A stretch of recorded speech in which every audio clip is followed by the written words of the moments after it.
거센 반대에 부딪혔다.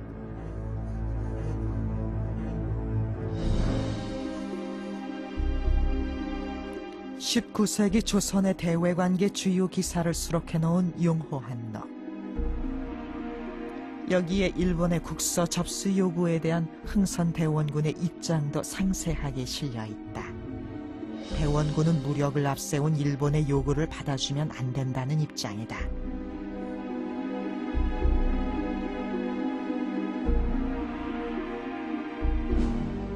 정계 은퇴 후에도 대원군의 영향력은 막강했다. 결국 박규수가 대원군 설득에 나섰다. 내 거듭 말하지만 일본이 정책을 수정하기 전까지는 서양과 한통속인 일본 측의 국서를 접수해서는 안 될 것이오.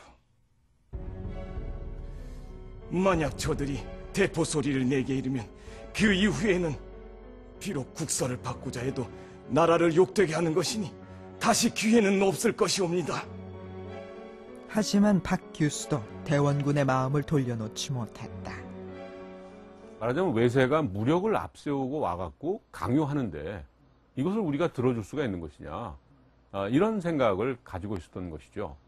그런데 문제는, 그러면 우리가 정말 가장 이상적인 방법은 우리가 중심이 돼서, 우리가 주체가 돼서 어떤 불평등 조약이 아니라 우리의 주권을 다 존중받으면서 개방하면 참 좋겠지만 그것이 현실적으로 불가능한 것이 당시의 상황인 거죠.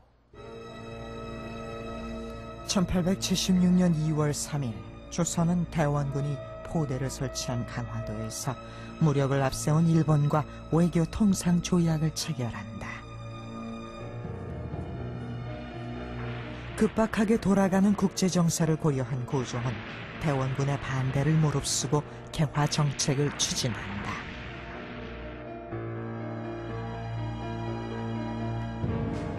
점점 대원군과는 멀어져 갔지만 세계와 교류하며 근대화된 문물을 이용해 부국강병을 이루어야 한다고 판단했다.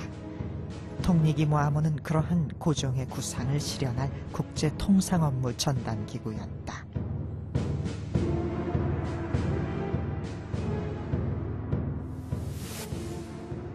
실질을 중시하고 여기에 온 힘을 기울이는 것이 나라를 다스리는 데 가장 시급한 일이다.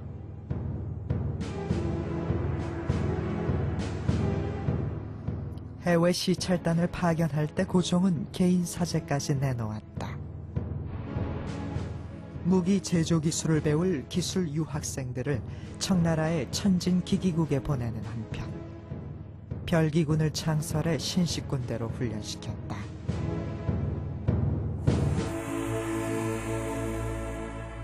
고종의 개화 정책에 대한 반발도 컸다. 유림들의 위정 척사 운동이 이어졌다. 그 무렵 고종을 제거하려는 영모 사건이 발각됐다. 놀랍게도 영모 사건의 주동자 이재선은 고종의 이복형이었다. 이른바 이재선 영모 사건이다. 대원군 지지 세력들이 유림과 손을 잡고 고종을 폐위시키고 이재선을 왕으로 추대하려다 거사 직전에 체포된 것이다.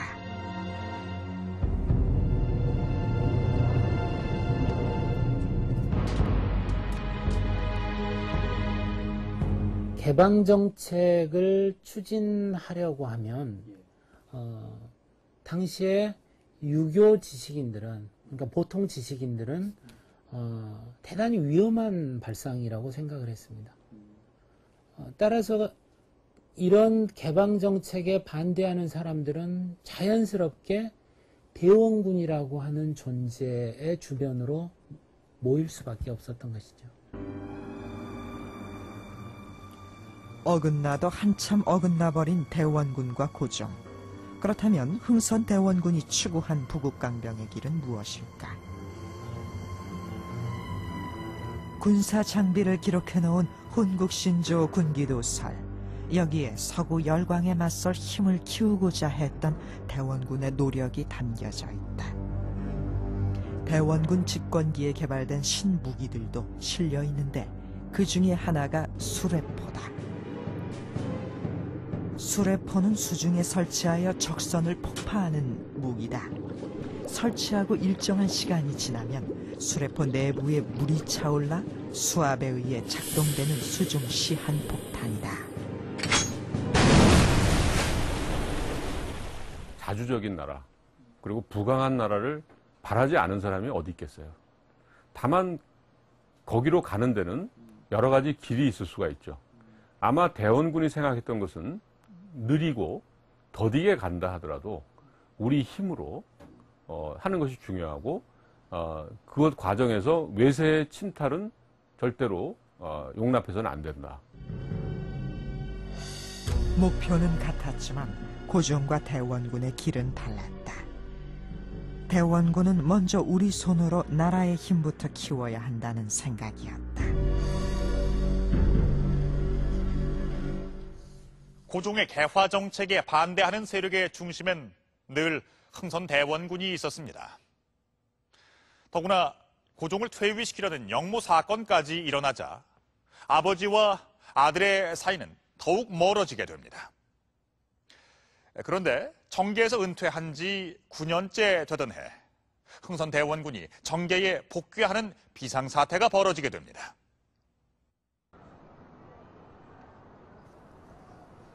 남대문 시장에 선해청 표지석이 남아있다.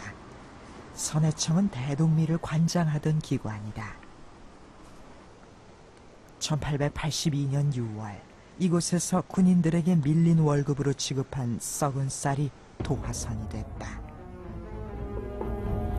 별기군이 생긴 뒤로 푸대접을 받아온 구식군인들의 분노는 폭동으로 발전했다. 개항정책에 불만을 품은 백성들까지 가세하면서 심각한 사태로 치달았다. 이른바 이모곤란이었다.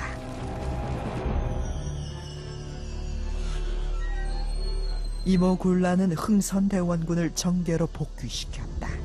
사태를 수습할 수 없게 된 고종이 급기야 대원군을 부른 것이다.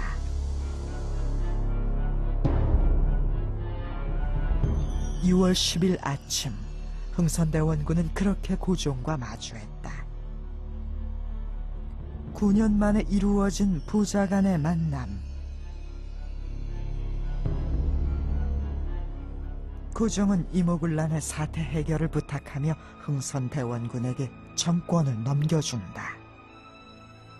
내 능력이 모자라는 탓에 이처럼 전례 없는 변란에까지 이르렀으니 누구의 탓으로 돌리겠느냐. 지금부터 크고 작은 공무일체를 대원군 앞으로 품결하라. 대안으로서 그 당시 사람들이 생각할 수 있었던 적극적인 대안자는 사실은 흥선대원군밖에 없었기 때문에 그래서 아마 군인들은 흥선대원군에게 몰려갔었고 폭동이 일어난 직후에 따라서 그 폭동을 수습할 수 있는 유일한 대안자로서는 흥선대원군밖에 없었겠죠. 대원군의 조치는 파격적이었다. 물가 상승의 원인이 된 화폐 발행을 중단시키는 등 먼저 불안한 민생 경제부터 바로잡아 나갔다. 하지만 대원군은 거기서 멈추지 않았다. 오군영과 상군부를 부활시킬 것이며 통리기무 아문을 해제할 것이오. 고종의 핵심 개화정책 기구인 통리기무 아문을 폐지하고